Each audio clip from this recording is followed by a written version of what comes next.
Heute werden wir den Abschluss machen von unserer Serie Jesus ist. Unser jüngster Sohn, der Micha, hat auf Weihnachten ein Lego-Set bekommen. Da sieht man das Foto und er ganz happy am Heiligabend seine Ninjago Lego dort aufheben. Das ist so eine Mischung zwischen den Roboter, Flugzeug. Und er hat die Packung aufgerissen. Nur am gleichen Abend und 100 Lego-Teile sind rausgefallen und er hat das Bild genommen und hat geschaut, kann ich das zusammenbauen aufgrund einfach vom Bild, das auf der Packung ist. Und nach einer halben Stunde sagt er, Papi, es funktioniert nicht.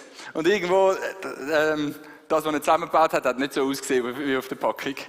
Und dann haben wir ihm beigebracht, hey, in der Packung hat es auch noch eine Anleitung, damit du Schritt für Schritt kannst die richtigen Teile aufeinandersetzen. Und dann habe ich ihm gezeigt, es geht, ein Teil nach dem anderen, blättern, weiter, Teile zusammenbauen. Und am Schluss war er ganz glücklich. Yeah, meine Ninjago, es funktioniert, es ist gegangen. Ja, der Gewinn von einer Anleitung. Und uns geht es oft auch so als Menschen, sogar wenn es uns über weite Strecken gut geht im Leben, dass wir Fragen haben an das Leben. Wie funktioniert das Leben? Wie kann das Leben gelingen?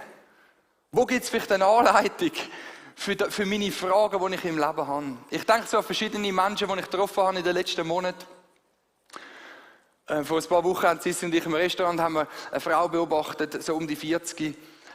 Und man hat gemerkt, sie möchte das Leben auskosten. Sie hat sich den Platz an der Sonne, hat ihren Stuhl mitten in die Sonne hineingestellt, mitten in alle anderen Leute, um die Sonne noch ein bisschen geniessen am Wochenende. Und dann ganz laut telefoniert, hey, musst auch da raufkommen? Da scheint noch die Sonne. Und dann hat sie sogar noch gefragt, du, gibt es noch ein anderes Restaurant, wo man noch ein bisschen bessere Aussicht hat sie gefragt, bei der Besitzerin vom Restaurant. Und hat dann aber noch gesagt, hey, vielleicht komme ich heute Abend dann noch, kannst du mir mal einen Platz reservieren? Ja, ich weiss noch nicht genau, wenn ich komme, drinnen oder draussen. Ja, ich weiss auch noch nicht, was ist denn am besten? Und du merkst, und ich habe, wo wir sie so beobachtet haben, haben wir so gemerkt, da ist so eine Unruhe da. Weil eine Person eigentlich etwas Gutes machen will, nämlich das Leben auskosten. Alles aus einem schönen Wochenende rausholen. Ich denke an eine 28-jährige Frau, die nach einer Vorlesung auf mich zugekommen ist und gesagt hat, hey, ich habe eigentlich ein gutes Leben, aber jeden Abend, wenn ich ins Bett gehe, ist eine Angst da. Was passiert, wenn ich heute Nacht sterbe? Oder ich denke an einen ungefähr 60-jährigen Mann, der sagt, hey, ich habe eine Ehe, wir haben viele schöne Momente gehabt, aber gleichzeitig es ist die strengste und herausforderndste Beziehung, die ich überhaupt habe. Und ich weiss nicht, ob ich noch in dieser Beziehung weitergehen soll. Oder ob es besser ist, wenn ich einfach allein weiter lebe und die Beziehung aufgebe. Und wir haben so viele Fragen, obwohl es uns äußerlich so gut geht. Wir haben Fragen ans Leben, wie gelingt das Leben, wie kann das Leben funktionieren? Und wir sind so am Ende dieser Serie, wo wir gesehen haben, Jesus hat Wunder da. Jesus hat Menschen versorgt mit allem, was sie brauchen. Jesus ist der beste Freund. Jesus ist ein riesiges Vorbild gewesen für uns Menschen. Aber heute wollen wir anschauen, dass Jesus das Leben selber ist. Wenn irgendjemand das Leben versteht, wenn irgendjemand uns sagen kann, wie das Leben funktioniert, dann ist es er. Wir wollen lesen aus Johannes 1, die ersten 18 Vers. Johannes Evangelium Kapitel 1, die ersten 18 Vers. Und da steht, am Anfang war das Wort. Das Wort war bei Gott und das Wort war Gott. Er war am Anfang bei Gott. Durch ihn wurde alles geschaffen, was ist. Es gibt nichts, was er, das Wort, nicht geschaffen hat. Das Leben selbst war in ihm und dieses Leben schenkt allen Menschen Licht. Das Licht scheint in der Dunkelheit und die Dunkelheit konnte es nicht auslöschen. Und da heißt es im Vers 10, er, der das Wort war, doch obwohl die Welt durch ihn geschaffen wurde, erkannte die Welt ihn nicht, als er kam. Er kam in die Welt, die ihm gehört, und sein eigenes Volk nahm ihn nicht auf. All denen aber, die ihn aufnahmen und an seinen Namen glaubten, gab er das Recht, Gottes Kinder zu werden. Sie wurden dies weder durch ihre Abstammung noch durch menschliches Bemühen oder Absicht, sondern dieses neue Leben kommt von Gott. Er, der das Wort ist, wurde Mensch und lebte unter uns. Er war voll Gnade und Wahrheit und wir wurden Zeugen seiner Herrlichkeit, der Herrlichkeit, die der Vater ihm seinem einzigen Sohn gegeben hat. Und Vers 18, niemand hat Gott je gesehen, doch sein einziger Sohn, der selbst Gott ist dem Herzen des Vaters ganz nahe. Er hat uns von ihm erzählt. Wenn du damals zur Zeit von Jesus Griechisch geredet hast, dann hat es ein Wort gegeben, das beschreibt, dass die Kraft, die Schönheit, das Leben, die Intelligenz, die das ganze Universum mit Welt setzt. Man hat dem auf Griechisch Logos gesagt. Logos, das ist so die Vernunft, die Weltvernunft, wo die Welt schafft, wo sie am Leben erhaltet, wo sie belebt, wo sie ordnet, wo Schönheit, wo Intelligenz hineinbringt. Das ist Logos gewesen. Und jetzt sagt der Johannes, der Jünger von Jesus, am Anfang, schreibt er in seinem Evangelium, war das Logos. Oder wir übersetzen auf Deutsch, am Anfang war das Wort. Die Bauanleitung fürs Leben, damit das Leben funktioniert. Am Anfang war das Wort. Und er sagt 4 Sachen über das Wort. Erstens, es ist eine Person. Weil es heißt, er war, das Logos ist eine Person. Das Wort oder die Person war bei Gott. Das heißt, am Anfang hat es 2 Personen gegeben, die miteinander eine Beziehung hatten. Das heißt, das Wort war Gott. Die Person, die mit Gott zusammen war, ist selber wie Gott gewesen. Und damit wir nicht auf die Idee kommen, dass das irgendwie so einfach so ein Engel gewesen wäre oder ein göttliches Wesen, heißt es nachher im Vers 3, es gibt nichts, was er, das Wort, nicht geschaffen hat. Alles, wo in dieser Welt ist, alles, was im Universum ist geschaffen worden. Aber wer vorher war, seit Ewigkeiten, das ist die Person, wo der Johannes sagt, das ist das Wort, das ist Logos. Wer ist die Person? Es ist Jesus Christus. Das heißt im Vers 17 und 18, Gottes Gnade und Wahrheit aber kamen durch Jesus Christus. Niemand hat Gott je gesehen, doch sein einziger Sohn, der selbst Gott ist dem Herzen des Vaters ganz nahe. Ich möchte dir 2 Fragen stellen. Die erste ist, stell dir mal vor, du würdest heute Nachmittag bei dir daheim auf die Couch liegen und ein Mittagsschläfchen machen. Wer dürfte neben dich auf der Couch liegen und seinen Kopf so an deine Brust anheben? Wahrscheinlich dürften das nicht Tausende von Menschen, oder? Sondern vielleicht sind es nur 2, 3, die so nah, körperlich so nah, emotional so nah bei dir könnten sein. Und die Bibel sagt, wörtlich heisst es übersetzt, dass Jesus an der Brust vom Vater war.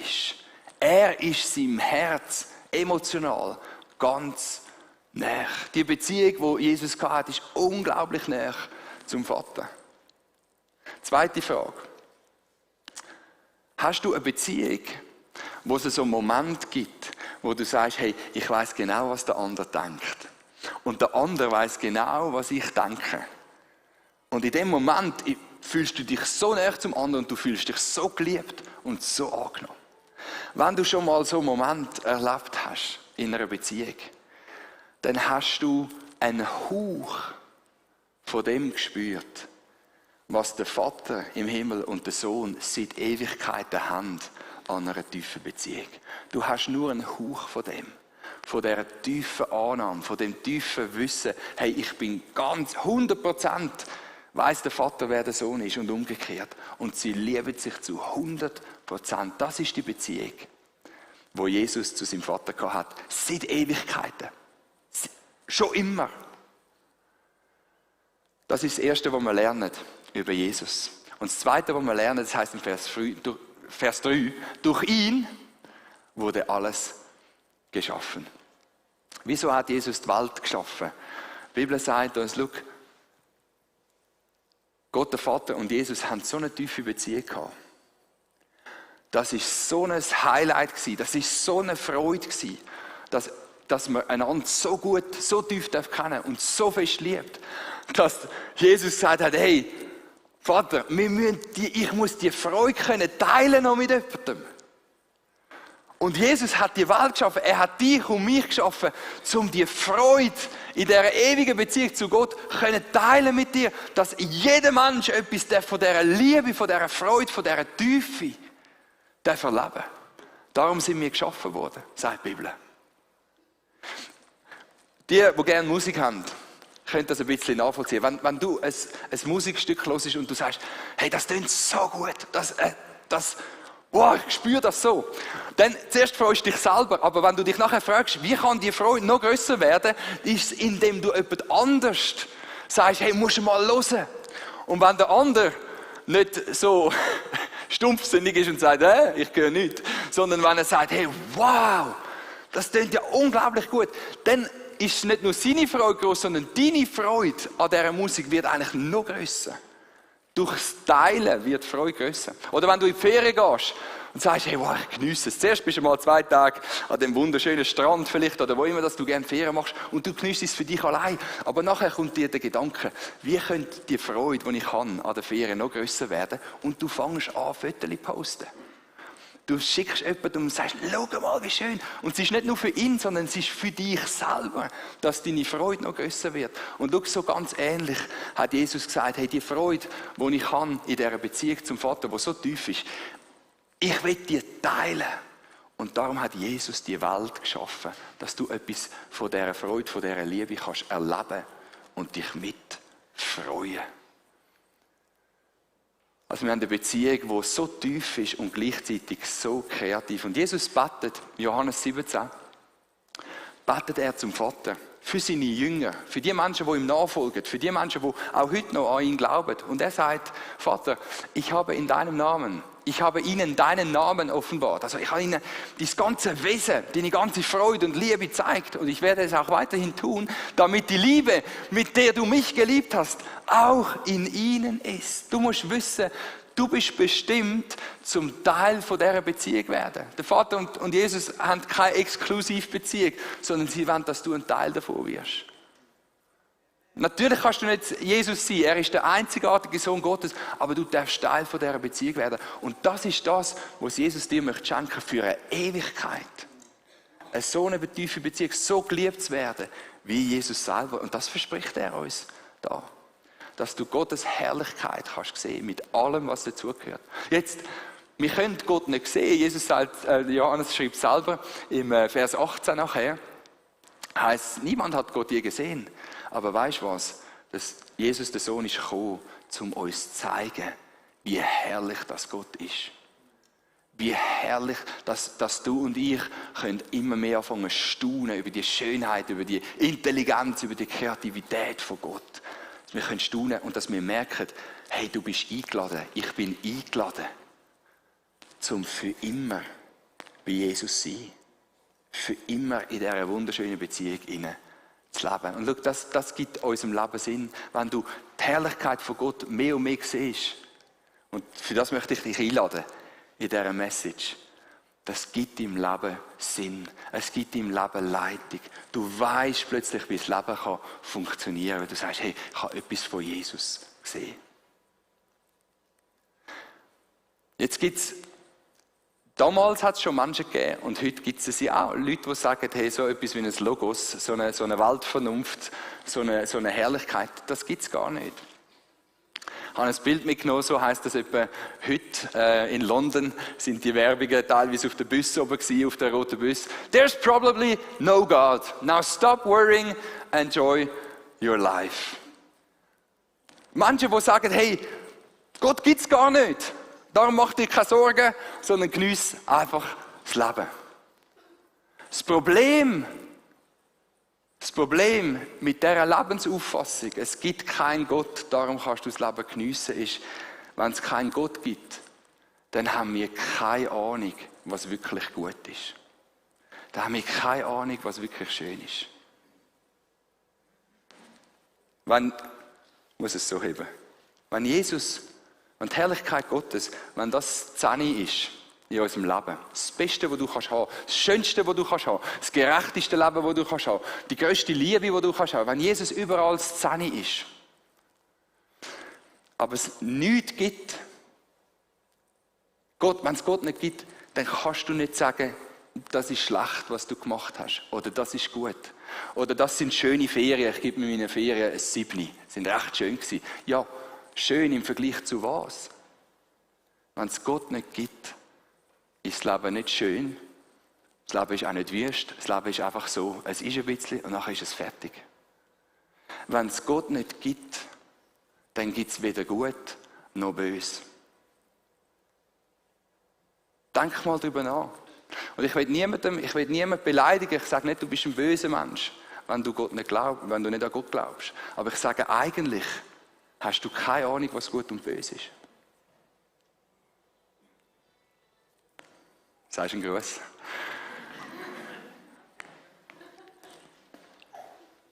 Der russische Dichter Dostojewski hat einmal gesagt, wenn es Gott nicht gibt, ist alles erlaubt. Das bedeutet, ja, du kannst machen, was du willst. Das klingt im ersten Moment mega gut. Aber es bedeutet auch, dass jeder mit dir machen kann, was er will. Weil wenn es Gott nicht gibt, ist alles erlaubt. Und ich möchte dich einfach herausfordern. Ich meine, die Kirche ist ein Ort, wo wir im Gespräch sind, wo wir reden über verschiedene Auffassungen. Es ist nicht so, dass du einfach musst sagen, ja, ich glaube jetzt alles, was du sagst. Überhaupt nicht. Aber denk über das nach. Wenn es Gott nicht gibt, dann musst du jedes Mal, wenn in deinem Leben Hoffnung aufkommt, die Welt könnte noch ein bisschen besser werden, musst du sagen, ja, nein, stimmt, Hoffnung gibt es gar nicht. Jedes Mal, wenn du das Gefühl hast, hey, ich habe die grosse Liebe gefunden, musst du dir irgendwo sagen, nein, eigentlich gibt es gar nicht die grosse Liebe. All das Schöne, all das Gute, du musst dir immer wieder sagen, ich bilde es mir nur ein, ich bin ein bisschen da und nachher bin ich weg, ein Hauch im Leben. Willst du wirklich so leben? Oder kann nicht Jesus dir die Schönheit vom Leben ganz neu zeigen? Ich lade dich ein. Zum Denken, auch zum Gespräch. Dann gibt es eine andere Vorstellung im Leben, die sagt, hey, es gibt einen Maßstab. Das kann irgendein Gott sein, das kann ein Schicksal sein, spielt gar nicht so eine Rolle. Aber Menschen, die sagen, ich weiß genau, wie man leben muss. Man sagt dem heute Moralismus. Du darfst nicht mehr mit dem Flüger in die Ferien gehen, weil das tut die Umwelt verschmutzen. Oder du kannst nicht so mit mir umgehen. Du darfst mich nicht belügen, du darfst mich nicht bestellen. Wir wissen, wir sagen, hey, wir wissen, wie wir miteinander umgehen sollen. Du hast einen Maßstab, aber das Problem ist, was passiert, wenn du nicht genug Kraft hast, um dich an deine eigenen Maßstäbe zu halten? Wir wissen alle, was die Umwelt schonen würde, aber sind wir so konsequent, um es immer zu leben? Wir wissen alle, wie wir miteinander umgehen sollten, dass unsere Beziehungen gut sind. Aber haben wir Kraft, um das Tag für Tag zu leben? Und wenn du nur weißt, was die Wahrheit ist, aber keine Gnade hast, keine Kraft, um das wirklich so zu leben, schau, dann gibt es zwei Gruppen von Menschen. Die einen schaffen es. Angenommen, du hast eine super Beziehung zu deinem Partner. Du bist ehrlich, du bist rücksichtsvoll, du gehst auf seine oder ihre Bedürfnisse ein. Irgendwann wird sich in deinem Herz ein Hass und eine Abneigung gegen Menschen entwickeln, die nicht so leben. Du sagst, hey, wie können sie nur so leben? Wie kann er sie nur so im Stich lassen? Wie kann es das sein, dass sie ihre Kinder allein lassen, weil sie sich scheiden lassen haben oder so? Und du wirst so böse auf Menschen und du schaust auf sie oben runter, du fühlst dich als etwas Besseres. Und es vergiftet dein Leben und es vergiftet unsere Welt. Du weißt, wie man leben sollte. Aber dort, wo du dich stark fühlst, schaust du auf andere runter. Und das Umgekehrte ist auch, schau, wenn du weißt, was du solltest machen, vielleicht weil du in einer Kirche bist, aber du schaffst es nicht, dann kannst du entweder, wirst du dich jeden Tag anklagen lassen und sagen, ich bin ein schlechter Christ. Gott liebt mich nicht. Ich weiß genau, was ich alles für Fehler mache. Oder du wirst es vor anderen Menschen verstecken. Du willst jeden Sonntag wieder kommen. Du möchtest, dass die Leute irgendwo sagen, hey, ich kenne dich, ich schätze dich und so. Aber du versteckst dein Privatleben. Niemand darf sehen, was du alles an Unehrlichkeit, an Egoismus in deinem Leben hinein hast. Der Maßstab wird so zu einer Falle für dein Leben. Und darum sagt Jesus, er ist gekommen in die Welt und er ist voller Gnade und Wahrheit. Schau, Jesus ist beides. Er zeigt uns die Schönheit vom Leben. Er zeigt dir heute, wie das Leben funktioniert. Aber wenn du es nicht schaffst, so zu leben, ist er die Gnade, die dir vergibt. Er ist die Gnade, die dich verändert. Er ist die Gnade, die dich langsam zu der Person macht, wo du kannst sagen, wow, langsam kann ich das Leben geniessen. Er ist Gnade und er ist Wahrheit. Er gibt deinem Leben Bedeutung, er gibt deinem Leben Sinn, er macht dein Leben schön, dass du kannst sagen, ich weiss, wie das Leben kann gelingen. Ich habe Jesus gesehen. Seine Jünger haben Jesus so beschrieben. Ein Mensch, wo sie gesagt haben, so etwas habe ich noch nie gesehen. Er ist gleichzeitig voller Wahrheit und gleichzeitig voller Gnade. Jesus hat können zum reichen Jüngling sagen, Markus 10, Vers 21. Ein Mann, der ihm nachfolgen will, ein Mann, der sagt, Jesus, ich habe alles gemacht, ich bin ein super Mensch, ich habe deine Gebote gehalten. Da sah Jesus den Mann voller Liebe an. Eins fehlt dir noch, sagte er zu ihm, geh und verkaufe alles, was du hast und gib das Geld den Armen. Dann wirst du einen Schatz im Himmel haben. Danach komm und folge mir nach. Jesus ist knallhart mit einem Menschen, der ihm eigentlich möchte, seine besten Nachfolger, hat Jesus vor den Kopf gestoßen, weil er Wahrheit ist. Weil er sich gesagt hat, schau, wenn du deinen Reichtum behaltest, wirst du nie meinen Reichtum entdecken können. Wenn du meinst, das, was du hast, ist Herrlichkeit, wirst du mich nie als den herrlichen Gott sehen. Und darum bin ich Vatergrad mit dir. Wenn du mir nachfolgen willst, musst du es verkaufen. Und gleichzeitig hat Jesus Menschen, die ihm nichts bringen können. Menschen, die praktisch nichts mit ihm zu tun haben. Er hat ihnen Gnade geschenkt. Jesus stirbt am Kreuz und neben ihm hat es einen Mann, einen Mörder, der gekreuzigt wird für seine bösen Taten. Und der Mörder ist verzweifelt, hat gesagt, ich weiss, mein Leben ist jetzt dann gerade fertig. Ich habe mein Leben so vergeudet, ich habe so schlecht gelebt, ich verdiene das, was ich bekomme. Jesus, gibt es noch eine Chance, dass Gott mich noch annehmen kann? Und Jesus sagt im Lukas 23, ich versichere dir, heute noch wirst du mit mir im Paradies sein. Jesus ist voller Gnade und voller Wahrheit. Und darum schreibt der Johannes in seinem Evangelium, er, der das Wort ist, wurde ein Mensch von Fleisch und Blut und lebte unter uns. Wir sahen seine Herrlichkeit. Ich möchte dich fragen heute, siehst du die Herrlichkeit von Jesus? Du musst nicht zur Zeit von Jesus leben, um seine Herrlichkeit zu sehen. Es langt, dass du das Evangelium hörst. Es langt, dass du hörst, das Wort von Jesus, zum ihn zu sehen. Der Heilige Geist wird kommen und dir die Augen aufmachen, dass du die Gnade und die Wahrheit von Jesus kannst sehen. Seine Herrlichkeit kannst sehen und das Leben wird Sinn machen. Wir können etwas von dieser Herrlichkeit Gottes mit unserem Leben widerspiegeln, wenn wir ihn erlebt haben. Und ich möchte dir 4 Fragen mitgeben, respektive du kannst dir eine auswählen, wo du dich kannst fragen, wie kann die Herrlichkeit Gottes in meinem Leben ein bisschen sichtbar werden? Wie kann mein Leben anfangen Sinn zu machen? Wie kann ich aus dieser Beziehung zum Vater und zum Sohn jetzt schon leben? Und etwas von dieser Herrlichkeit weitergeben können. Die erste Frage ist, gibt es eine Beziehung, wo ich eine extra Meile gehen kann mit einem anderen Menschen? Wir haben heute von Kleingruppen gehört. Vielleicht gibt es jemanden in deiner Kleingruppe, wo du merkst, hey, dort könnte ich eine extra Meile mit dieser Person gehen. Mir Zeit nehmen, um ihr zuzuhören, ihre Lebensgeschichte zu hören. Vielleicht bei dir in der WG oder bei dir daheim. Es gibt so gewisse Ämter, oder, wo man überhaupt nicht gerne macht. Wieso nicht einfach die extra Meile gehen? Ich habe im ersten Gottesdienst gesagt, etwas, was ich am wenigsten gerne mache im Haushalt, sind so die Siebli reinigen, wo alles Essen sich drinnen sammelt oder die Haare in den Badwannen, oder?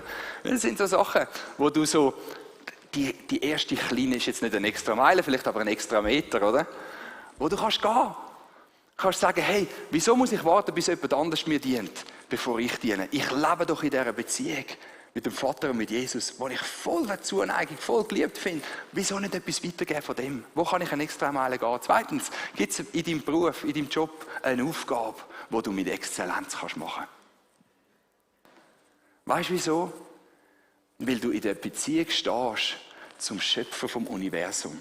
Weil du jeden Tag die Qualität kannst vor Augen haben, wie Jesus die Welt geschaffen hat. Das heißt, hey, in dieser Beziehung lebe ich. Kann ich nicht etwas von Jesus Exzellenz in meinen Beruf hineinbringen? Und stell dir vor, dann musst du nicht einmal den Beruf finden, der dir ultimativ gut passt und gefällt. Das kann irgendein Job sein, wo du sagst, hey, ich bringe etwas vom Herz von Jesus in diesen Job hinein. Ich mache etwas mit Qualität. Die Herrlichkeit von Jesus sichtbar wird. Drittens, muss ich mein Denken über Sex ändern? Ich meine, unsere Welt, du kannst anschauen, wo du willst. Sex ist eines der grössten Themen in der heutigen Welt. Und unsere Gesellschaft sagt, hey, nimm dir, was du brauchst. Still deine Bedürfnisse. Was immer das du brauchst, ist sicher gut. Aber heute hörst du von einer Beziehung, die seit Ewigkeit ist, wo der eine den anderen so tief kennt, dass er alle Bedürfnisse vom anderen in seinem Leben stillen kann. Und dann müssen wir uns doch fragen, hey, kann es nicht sein, dass wir Sex falsch verstanden haben? Dass Gott sich so wünscht, dass du zu einem Menschen werden kannst, wo du sagen, hey, es geht doch darum, dass ich eine Person, die andere Person, die mit mir auf dem Weg ist, mein Ehepartner, so gut kennenlernen kann, dass ich seine Bedürfnisse stillen kann, anstatt dass ich mich dauernd frage, was sind meine Bedürfnisse? Und könnte es nicht sein, dass so eine Beziehung viel, viel erfüllender wird, als alles, was du vielleicht bisher erlebt hast? Und die letzte Frage, gibt es Zeiten, wo du innerlich unruhig bist, weil du eben das Leben auskosten willst, auspressen, wie eine Zitrone. Und du bist innerlich gestresst. Du weißt nicht, wo absagen und wo zusagen, dass du das Leben kannst leben. Dass das Leben lebenswert ist. Hey, und Jesus sagt dir heute, hey, du bist in einer Beziehung, du darfst in einer Beziehung zu mir sein, die geht in Ewigkeit. Ich sage es dir ganz klar heute Morgen. Wenn du Jesus kennst und an Jesus glaubst, wenn du stirbst, dann wirst du wie durch einen Vorhang gehen in die Ewigkeit. Und du wirst Jesus sehen. Und du wirst Jesus können umarmen. Und du wirst eine Beziehung haben, die voll ist von dieser Schönheit und Herrlichkeit von Jesus. Für eine Ewigkeit. Warum machen wir uns Sorgen, was wir heute und morgen erleben können? Weißt du, ich kenne das selber. Ich habe das Gefühl, meine Kinder sind erst gerade auf die Welt gekommen. Dabei sind es 12 Jahre her. Das Leben geht so schnell vorbei. Was hätte ich nicht noch alles wollen und können machen in diesen 12 Jahren? Aber wir müssen uns nicht stressen. Lass dir den Frieden schenken von Jesus. Du bist in Ewigkeit mit ihm. Er wird immer bei dir sein. Er wird immer bei dir sein. Und darum, wenn wir so über die Herrlichkeit von Jesus reden, und du und ich, wir merken, hey, ich bin so weit weg in meinem Leben, in meinem Alltag, in meinem Denken von Gottes Herrlichkeit. Ich lebe so ganz anders. Ich habe so ganz andere Gedanken. Es sind mir so ganz andere Sachen wichtig. Jesus ist da, um dir seine Gnade zu schenken. Es heisst im Vers 10 von unserem Text, obwohl die Welt durch ihn, Jesus, geschaffen wurde, erkannte die Welt ihn nicht, als er kam. Kann es sein, dass du bis jetzt ein Leben gelebt hast, wo du gesagt hast, hey, ich habe zwar vieles Schönes gesehen in diesem Leben, aber ich habe nie Jesus die Ehre gegeben, dass er das ist, das Leben. Ich habe ihm nie Danke gesagt. Ich habe nie meine Knie vor ihm gebeugt, dass er seine Herrlichkeit auf die Erde gebracht hat. Oder vielleicht gehörst du zu den Frommen, zu denen, die sagen, wir sind das Volk Gottes. Und es heisst im Vers 11, er kam in die Welt, die ihm gehört, und sein eigenes Volk nahm ihn nicht an. Vielleicht sagst du, ich weiss, wie man sollte leben. Ich bin Christ, ich gehe in die Kirche, ich lebe nicht so wie andere. Merkst du, dass du an der Gnade von Jesus vorbeilaufst? Dass du entweder hart wirst in deinem Herzen und schlecht denkst über andere Menschen, oder dass du dein Leben musst verstecken, weil es nicht das die Herrlichkeit von Jesus zeigt. Du brauchst Gnade von Jesus. Und er ist heute da, um sie dir zu schenken. Jesus steht jetzt gerade da, als der Sohn Gottes, wo schon Ewigkeiten ist und Ewigkeiten wird sie. Er steht vor deiner Herzenstür und sagt, hey, darf ich dir meine Gnade und meine Wahrheit schenken?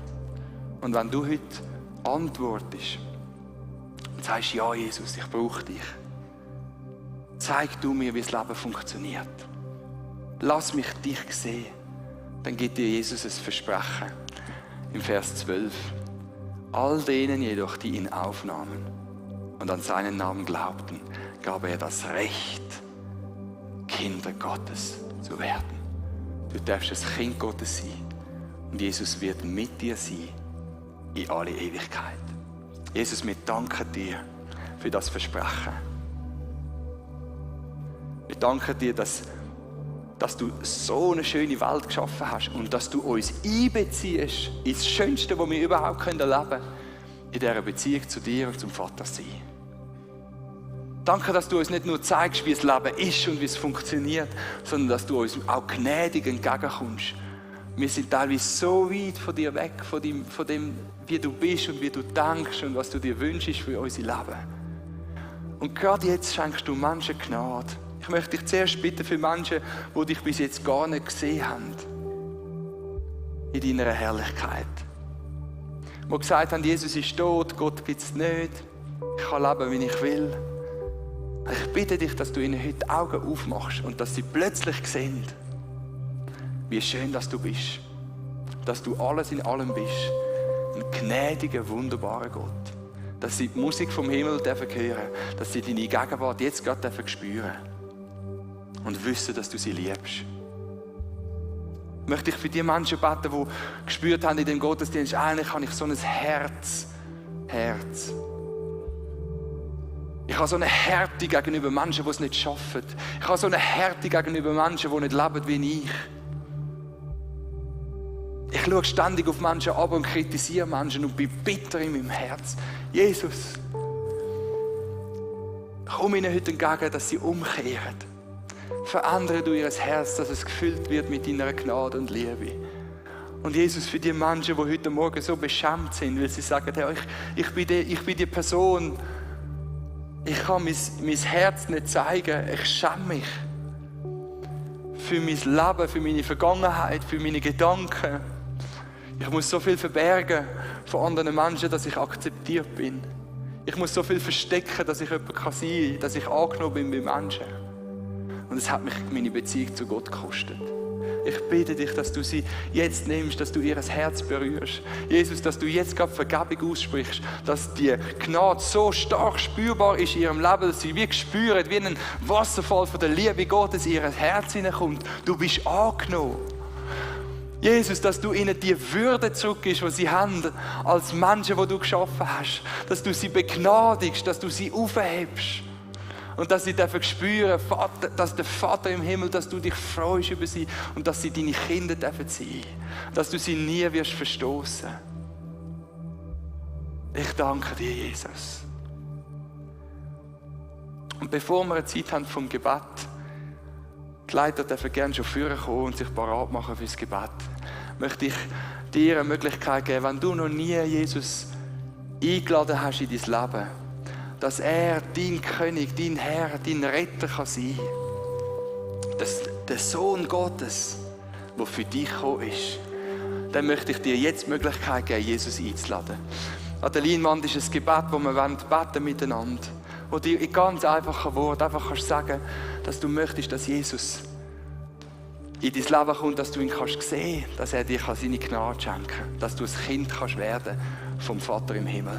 Und wenn du da bist und sagst, hey, heute ist der Tag, Gott hat mich so klar angesprochen, heute ist der Tag, wo ich umkehren will und Jesus zum Herr von meinem Leben machen, dann bet doch jetzt mit uns. Es werden viele Menschen da sein, die das Gebet schon mal gebetet haben und uns einfach mitsprechen jetzt in diesem Moment, dass du kannst einstimmen und sagen, hey, heute ist mein Tag, wo der Sohn Gottes die Leitung von meinem Leben übernimmt und mir Gnade schenkt. Lasst uns das miteinander beten.